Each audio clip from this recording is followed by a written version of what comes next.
Hello everyone and welcome to the Constructive Criticism Network. This network is here to help you improve at Magic the Gathering at every level. From Pauper Leagues to Top 1000 Mythic, we've got you covered. If you want to hear the entire network, head on over to our sponsor at PureMTGO.com, where you can hear each and every show, each and every week, and check out their sponsor, MTGO Traders, and tell them that the CCMTG Network sent you. Now sit back, enjoy the show. From YouTube, podcasts, and more, here's this week's episode from ConstructiveCriticism.com. How's it going, everybody? It's about 10:45, Sunday, April 12th, 2020. Happy Easter to those of you who celebrate, and to those of you who don't. Happy Sunday. Enjoy your day. My name is Adam, and welcome into the very nice 69th trip down the Homeward Path.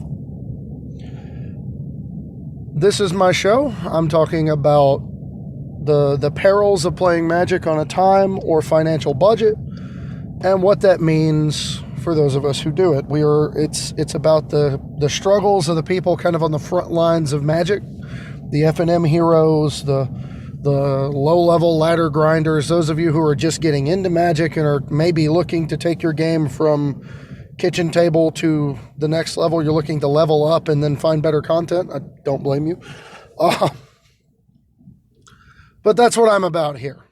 I don't have a snarky mechanical joke along the lines of what I had last week. So we'll move on, and we'll go ahead and whip over into the fast lane this week. This is where I kind of touch upon some bullet points or just kind of share something largely unrelated to the main topic. And this week, I don't want to do an Ikoria set review because Mason has already done a fantastic job with that. So I want to give everybody a little bit of an update on how things are going here at home in the midst of the COVID crisis.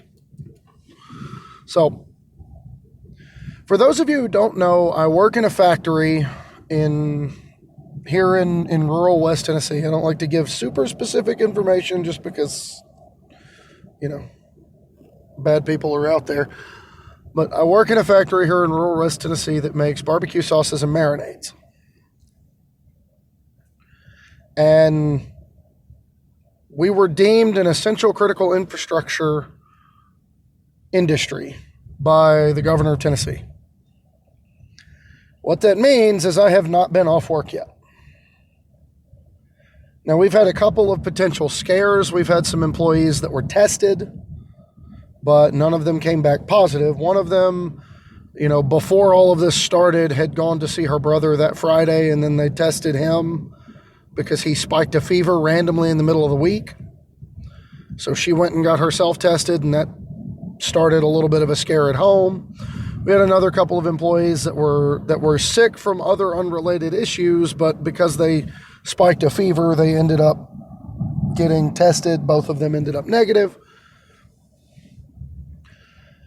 And while everybody else in the country is trying to slow down, lay off, whatever, we're ramping up production, and I've been working an average of 50 hours a week for the last month. I'm exhausted. But this is one of my few escapes from work and home, so I'm going to continue to bring this show to you. On the magical front of the quarantine life, I've been trying to optimize some of the decks that I've been building on Arena. Notably, I've been playing a lot of blue-black control. The blue-black board control deck, trying to kind of sharpen the numbers on it because it feels really good when everybody's playing to the board and you're the only deck in Standard other than Temur Rec that just doesn't. Even blue-white control plays to the board with Archon of Sun's Grace and Dream Trawler, and I just don't.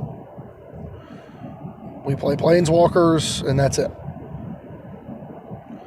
I think now I've shifted the list around a little bit to include Brazen Borrowers and I think a couple of Murderous Riders. But by and large, we are still very firmly in the camp of not playing heavily to the board.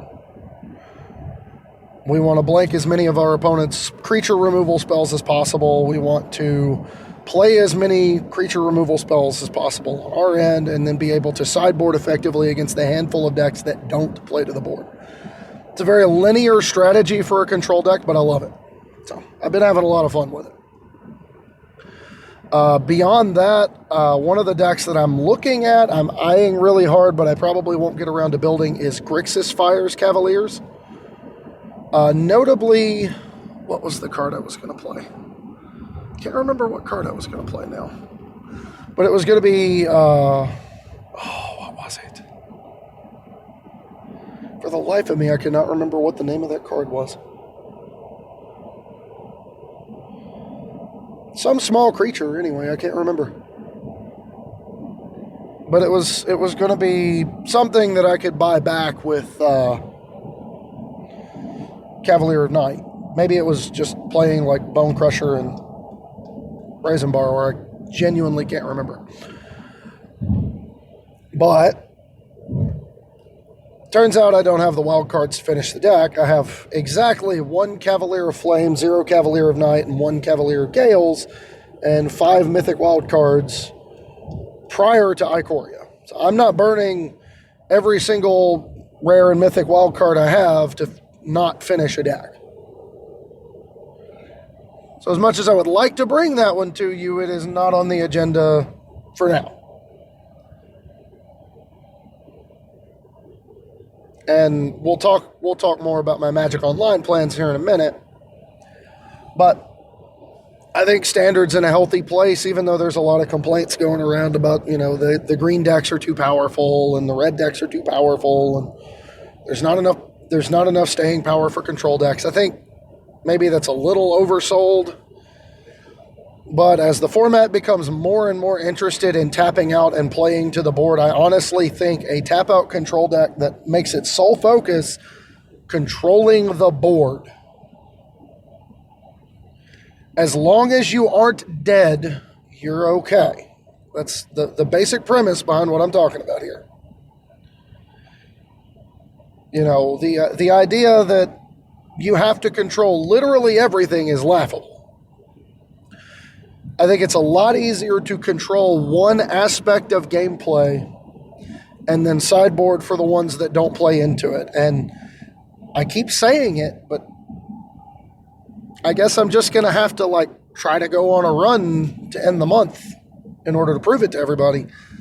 But if you can take away the field reliably, you've got a chance. And the other benefit to decks like these, like the blue-white, like a blue-white deck that's built around board control and putting the game away, trying to turn the corner, or the blue-black deck that I've been working on, they're simple. They're easily executable control decks. You curve with your opponent, and you just kind of try to answer what they do. For all the bluster about how powerful the standard format is, the only deck you're really scared of if you're operating primarily at sorcery speed as a control deck is Jeskai Fires. Because that deck can just kill you out of nowhere. Blue-white control with Teferi, they have to deal with Teferi before they can use Wilderness Reclamation in a meaningful way. So you even help improve on one of the bad matchups that the blue-black deck has. Although the blue-black deck can just sideboard up to 8 discard spells and stuff like Thought Distortion and Unmoored Ego, and you're still probably okay.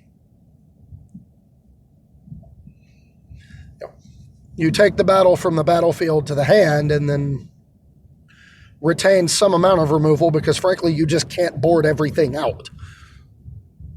But that's kind of what I've got going on behind the scenes, what I've got going on. That's the quarantine life. I'm working, I'm staying at home, and I'm playing as much Magic as I can without cutting too badly into the limited amount of family time that I have. So, sliding over, let's get into the slow lane. Let's slow things down. And I want to talk about Magic Online this week because it's a very daunting program to get into if you've never played Magic in a digital format at all, or if the only Magic you've ever played is on Arena. And I have a unique experience when it comes to Magic Online because currently I'm in the process of the third time that I've started from scratch, so to speak. The first time being in 2011, when the crowds at the LGS were dying down. A lot of the college people were either moving on to other schools or they graduated and were moving on with their lives. And that's largely what the town I live in is about. It's a college town.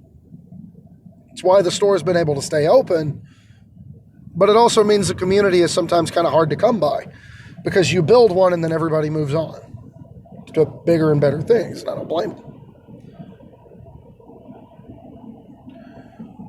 So I ended up starting Magic Online then because I just didn't get to play as much as I wanted to. And then going from Magic Online in that regard, I started with the $10 entry and I probably spent more money than I should have. What I ended up doing is I traded a bunch of stuff in, traded a bunch of paper cards in. I can't remember where I traded them in, but I got it as a PayPal deposit, I think. And then turned around and put that into Magic Online. And that was during the year of Callblade, so I played a ton of budget-friendly Callblade because Jace the Mind Sculptor was also still astronomically expensive on Magic Online. But I played a lot of Squadron Hawk and Stoneforge Mystic and Swords decks until I couldn't. And then I just played a lot of Splinter Twin because it was gross. And shortly after all of that, as Magic Online became harder to justify, it was that summer that we did the beta testing for the format that eventually became Modern. And then I decided I couldn't do it anymore. It was after that I took my break from Magic entirely. So when I started back up in 2016, one of the easiest ways for me to play Magic again was just to pull up my old Magic Online account. And that's what I did. At first, I played red-black aggro, sort of. It was weird. Not very great, but we cheesed out some wins because players at that point were used to playing against Company and Delirium, and they were not accustomed to fighting through swarms of small, mopey little creatures just bashing their face in and trying to finish them off with Burn like Collective Defiance and Incendiary Flow.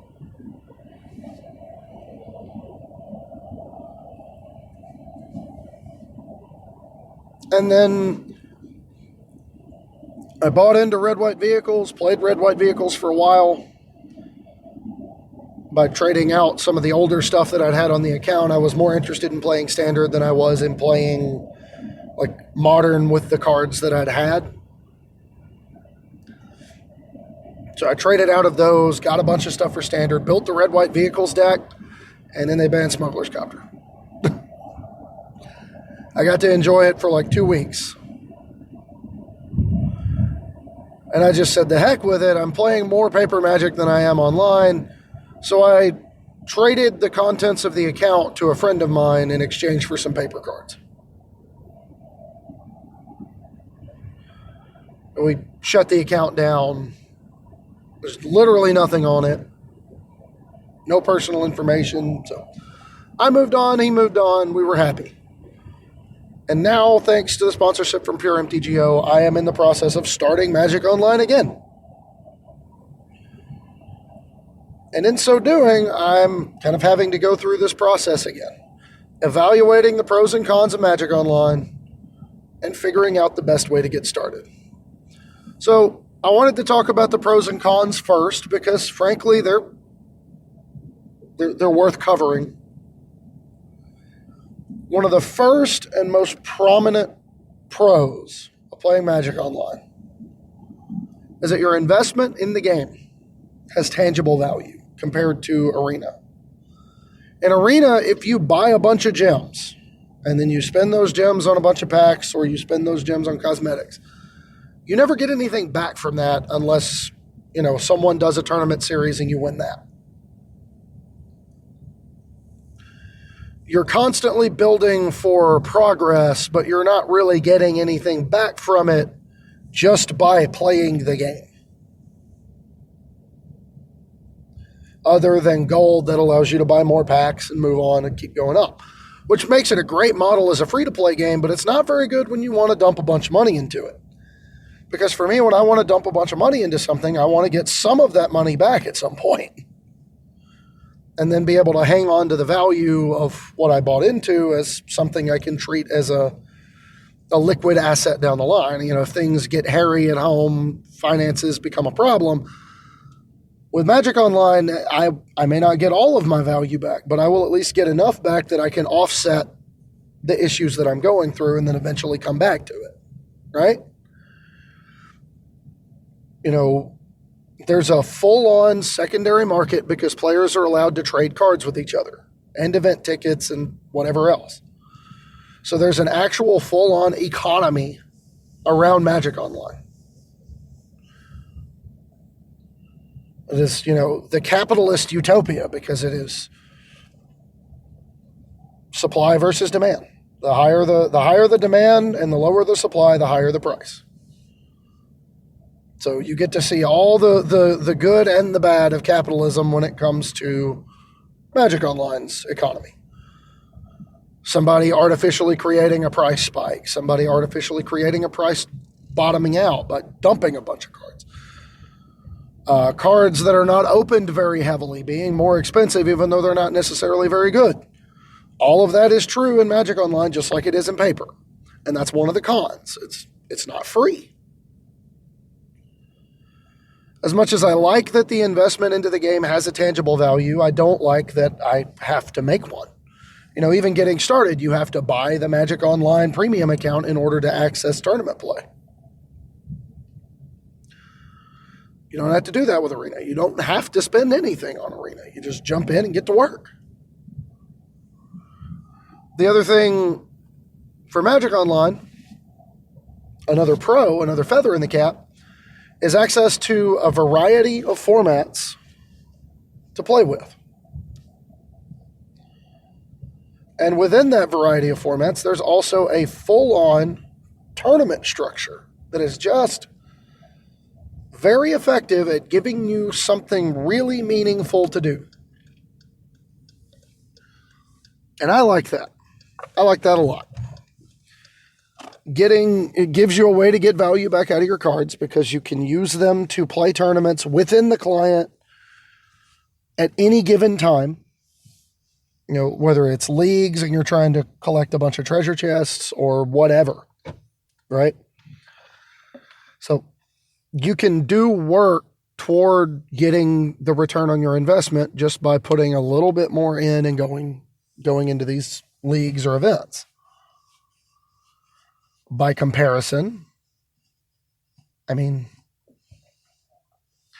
downside to that, with the variety of formats, it's difficult to know what to get, which format to buy into. You have a sense of deck mobility, which is nice. The ability to kind of bounce around from deck to deck as things change and formats shift. But it ties back into the first point. This game ain't free. You don't do that for nothing. You got to spend some kind of resource in order to move around. Although thanks to subscription services like Mana Traders and Card Hoarder, that problem has been mitigated pretty heavily by the ability to just give money to someone and be able to get the deck you need for the event that you need it for. And the wide variety of formats compared to Arena, Arena gives you standard, brawl, bad draft, and sealed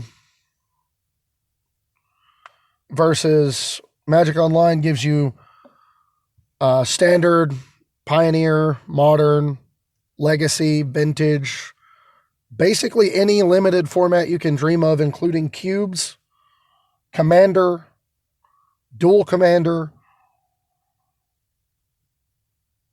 The sky is basically the limit when it comes to the type of format you want to play on Magic Online. But all of that comes with the next caveat, which is the struggle of dealing with Magic Online's interface. the first time I played Magic Online, I got used to it, and it was something that didn't bother me a ton. But having played a bunch of Arena and then come back to Magic Online, I can tell you one very important thing. Clicking through everything you do on Magic Online is a pain in the butt. There's really not getting any around anywhere. There's really not getting any around that. I can't English today. Brain not functional. There's really not any getting around that. It's tedious.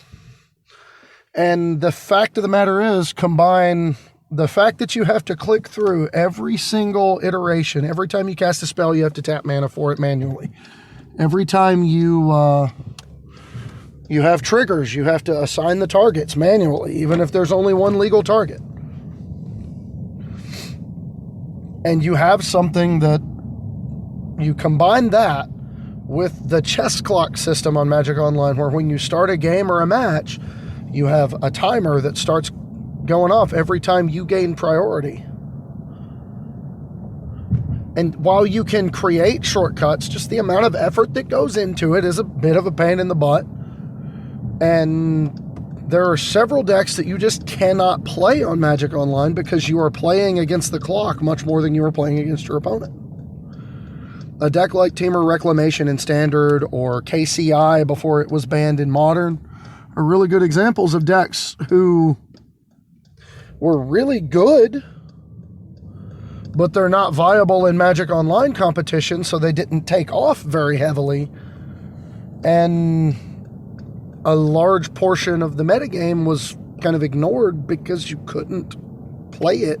You couldn't practice it reliably.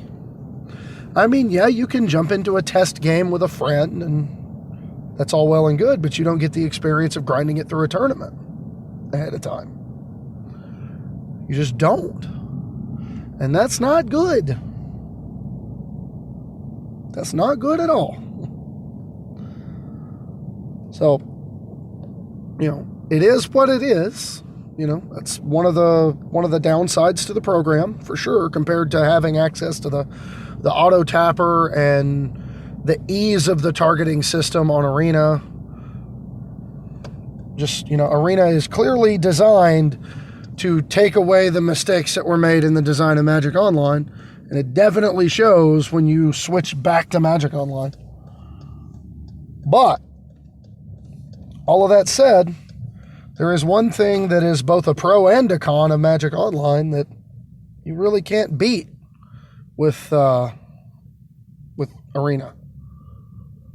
And that is the ability to play with, or the ability to interact directly with your opponent, which is to say the ability to talk with your opponent on Magic Online. There's the chat box. And that is both a pro and a con because, quite frankly, I love interacting with my opponent. I love being able to talk to my opponent. But I hate the way some of the people feel that, you get the ability to talk to your opponent, but they don't really know who you are. They can't see you. They can't look you in the eye. And it creates this situation where you feel emboldened to be horrible to people. So while I like the ability to talk to my opponents, it's largely going to be reserved for people that I already know, rather than it being something that I take full advantage of all the time, because I'm just like the rest of you on Twitter. I've seen the screenshots of people being horrible in MTGO chat, and I don't want any part of that. And especially like coming after somebody after the game is over, that's not okay. It's just not. So when it comes to getting started in Magic Online, where's the best place to start? Well, obviously you go online, download the client, upgrade to the premium account or whatever it is they call it now, so that you can go in and get, be able to take full advantage of everything on the program. All of that is completely and perfectly well understood. What's the next step? Where do you go from there? Well, for me, this time around, I'm kind of emulating what I did the last time when I came back in 2016 briefly. I'm just going to try to do a better job of managing the good and the bad of it. Notably, I went in, I started off by buying a simple, effective, aggressive deck. I got mono red aggro for standard and the vast majority of mono red, big red in Pioneer. They're simple decks to play. They're effective. They're sometimes powerful. They're very rarely going to be the best deck, but they're also very rarely going to be the worst. And that's a good space to occupy when you're just getting started. Play something that's simple, that doesn't have a lot of click-through to deal with. You mitigate the client issues as you get used to them. You don't have to spend a lot of capital on mana bases. Definitely has its advantages. Compared to, Arena, I don't want to talk about the arduous process of getting started on Arena. I love Arena, but I'm super glad I don't have to start it from scratch right now. It would be a very daunting task. And obviously, I am coming at this from a place of, dare I say, privilege, thanks to the sponsorship from Pure MTGO. They make it really easy for me to play MTGO, but I'm not going to try to rub that in anyone's faces. What I did is I got my first round of credits, and I get 20 credits per episode that they publish. And that turns into a gift certificate for that dollar amount from MTGO traders. Again, I'm a firm believer in being transparent, open, and honest about how I am getting what I am getting and what I am using it for, because being on the record about these kinds of things makes it a lot easier to answer questions down the line. I can just point you to a section of an episode. But we started with, I think I cashed in 80 credits, and I got the standard mono red, and if I didn't get all of Pioneer Big Red, I got most of it.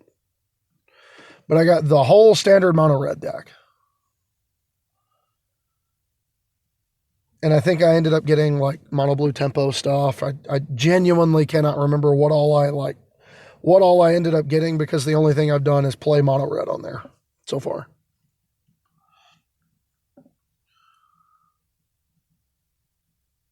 And what that allows me to do now for the time being until I am done with it is every time I make a cash in from Pure MTGO, I'm going to be getting lands. I'm going to lay the foundation as completely as possible and just get all the lands that I would need for Standard and Pioneer. We're going to start with the obvious ones: shock lands, temples, check lands, the battle lands, the fast lands, the enemy pain lands, so on and so forth. We're going to get those first. We're just going to get all the color fixing lands first. Then we're going to start looking at utility lands. We're going to look at, alternate mana base building tactics, like getting colorless sources in order to play the Eldrazi. Just get all the lands first, because I have a deck to play. Like, I don't have to hurry up and build a deck. I have a deck that I like to play. So I'm going to play that and use whatever I get from that to help speed up the process of getting all these lands.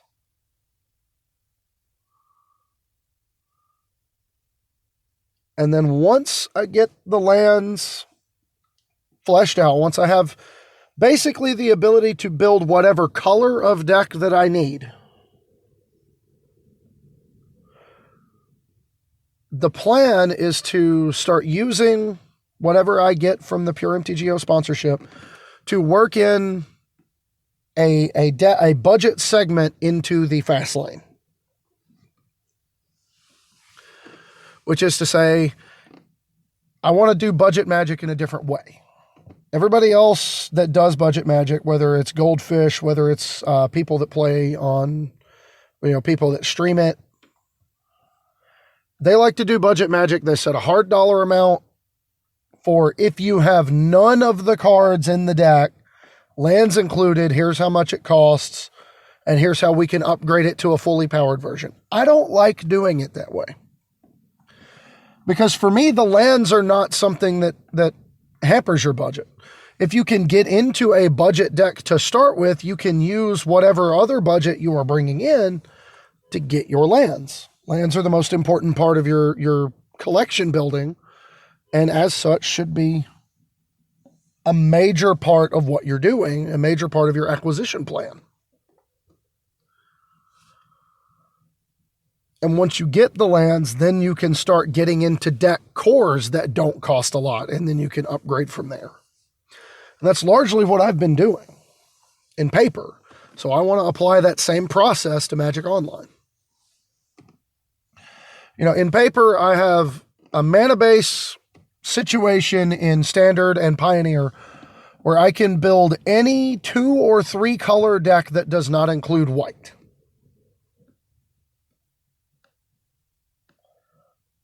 From a mana base building standpoint, I can build any 2 or 3 color deck that does not include white.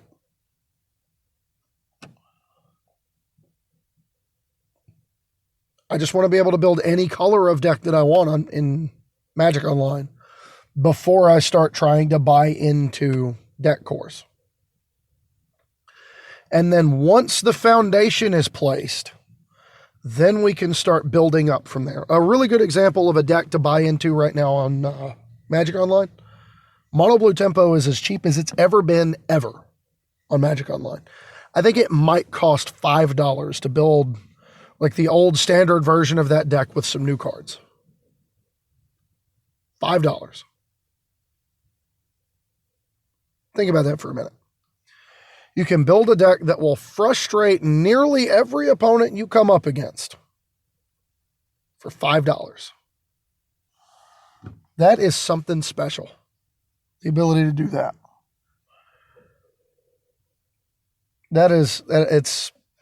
It's the best kind of starting point, right? And if I could have taken that deck and ported it into Standard, I definitely would be playing it right now. To a point, I want to play it in Standard anyway. It would just have to splash white for Staggering Insight because we don't have Curious Obsession. Or Siren Storm Tamer or Dive. And it's probably bad in Standard. No matter how much I want it to be. Pretty good.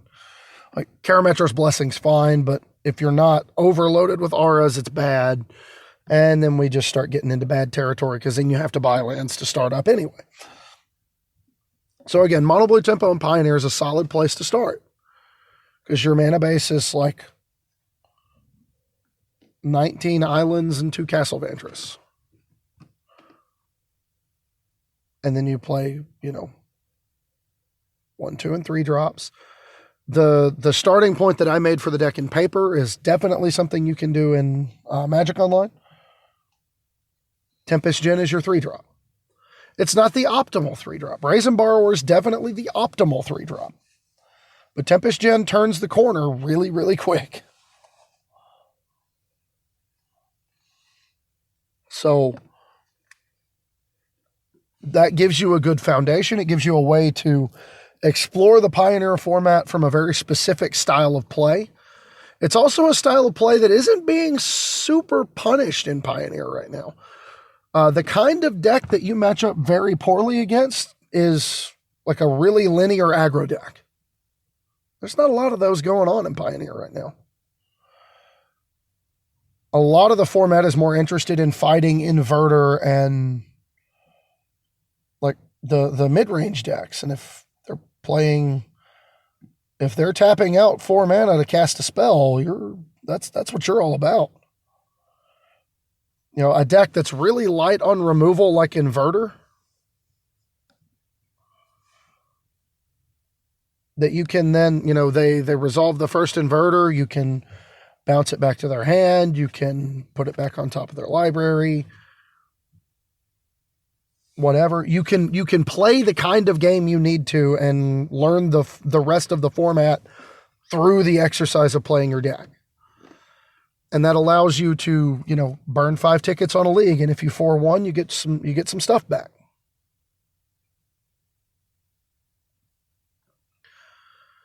And you can put that stuff toward building another deck, or toward what I'm talking about, toward mana base building, toward making sure you can play the next combination of colors. Maybe the mono blue tempo deck would be better off as a blue black tempo deck, but you got to have lands. You got to have, you got to build your infrastructure first. You got to get your staples. Then you can start buying into these other cores. A really good example of an infrastructure piece for like more mid-rangey decks that play black. Before you start looking at really, before you start looking really heavily at these kinds of decks, maybe you ought to get your thought seizes. Just suffer through a little while and get your thought seizes one at a time so that you have them and then you don't have to worry about them.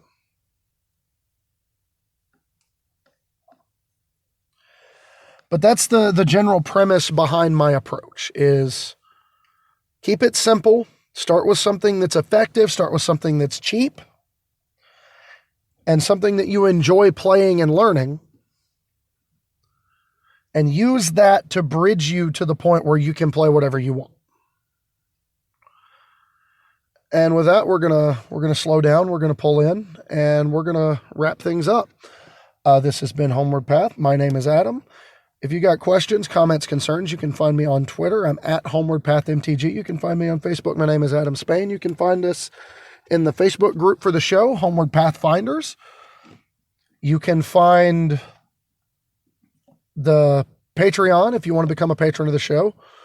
Patreon.com/HomewardPathMTG. The show and every other major piece of content that I put out is always going to be free. But if you like what you're hearing enough to help me keep making it, I will gladly put that to good use. Patron rewards, one of the big ones, is the ability to get access to the Patron Pathfinders Discord at the low, low price of $1 per month. Again, if you don't have it, don't send it. Right now, especially. I would much rather you make sure you can get your meals, make sure you're well taken care of, than I would demand your money right now. I'm never that kind of a person. So, and then last but not least, of course, while you are bouncing around the internet looking at all this stuff, if you are, check out our home network, constructedcriticism.com. Mason and Allie are doing great things. Spencer's still chugging right along with Mythic Cast. Kyle and Ren are still doing great work on Trailblazers. Just do it. Just go check it out. And if you want to see everything in one place along with additional fantastic Magic content, head over to MTGO, or not MTGO Traders, Pure MTGO, our sponsor. Check it out. Enjoy it. There's a lot of good stuff there. There's just a ton of good stuff there. And speaking of good stuff, it's time to slide into the last segment of the show, my favorite one every week. Hashtag MTG Dad Jokes. Because, I just kind of force this these days. It's so much fun. The first is from at J13X on Twitter. Says, I love the idea of the Wanderer just wandering into a set for a one-off card. The card in question being Blade Banish, where you're exiling a creature with power 4 or greater, and it has the Wanderer slicing someone in half. So love it.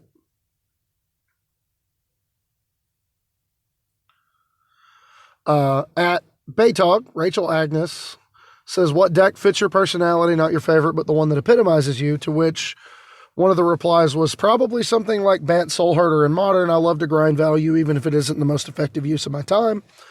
To which Rachel replied, you could say your heart and soul is in it.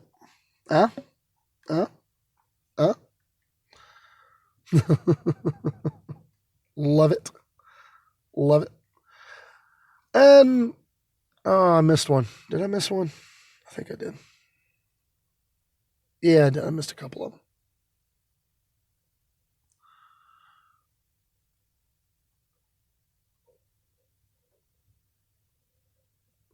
That's one. Brian Sharp, a longtime listener of the show, tweeted one to me with a picture of pouncing shore shark and said, hey, has WotC jumped the shark with Ikoria? Yes, they have. And it's okay. Shivambot, EDH enthusiast, one of my favorite people one of my favorite follows on Twitter, says an otter, and it's totally reasonable and playable compared to Lutri, who was immediately banned in Commander. Thieving Otter is, deals one when it deals combat damage or deals damage to an opponent, draw a card. I said, it ought to be a good time at the very least. You all know what I'm about. To which Brian Canada says, I like this better than the Otter one. And Brian replied and said, I don't know what Otter options you have for card draw. There's a lot, but I appreciate the effort. Brian Canada also says, it's my birthday. I'm an old guy, so here's my obligatory old guy MTG joke that no one will probably get. I gotta wonder if the new Planeswalker Luca lives on the 7th floor. And you are correct in that I have no idea what you're talking about. That joke is a little too old for me. Probably came from antiquities. Anyway, next up we have Mark Rosewater, Tales from the Pit, number 2268. What do you call a fight between two helica gliders? The answer, a squirrel. I dig it. I'm here for it. Last but not least, Dave Humphreys says, or the question was posed by Jason Alt to Gavin Varhey. Why is it called mutate and not bestow? To which David Humphreys says, I like it. Perhaps in return to Ikoria, we could, excuse me, factionalize the tribes with mechanics, although I'm struggling on dinos. We have mutate, M-E-W-T-A-T-E, cat, augmental, elemental, adapt, nightmare, and bestow for beast. And there were many, many replies that made this thread just so good. But my initial reply is I said, this is utterly fantastic. Alexis Jansen says, I can't think of anything either. It's enraging.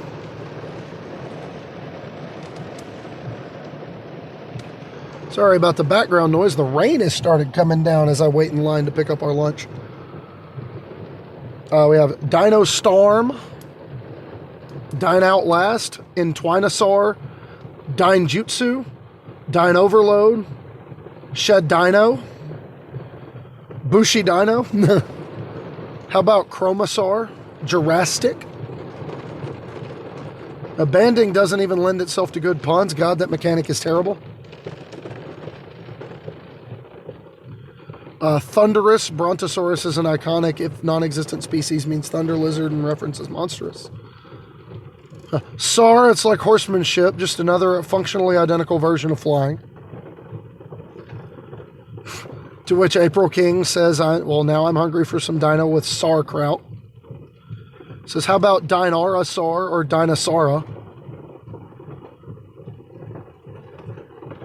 So I'll also counterpitch Elementor. Undinoing. There's a lot of them. Just check the thread out. It's so good. That's all I got for this week, everybody. Again, I hope you enjoyed it. I know I enjoyed bringing it to you as always. And I'll sign off the way I have been for the last month or so. Especially in trying times like these, but all the time.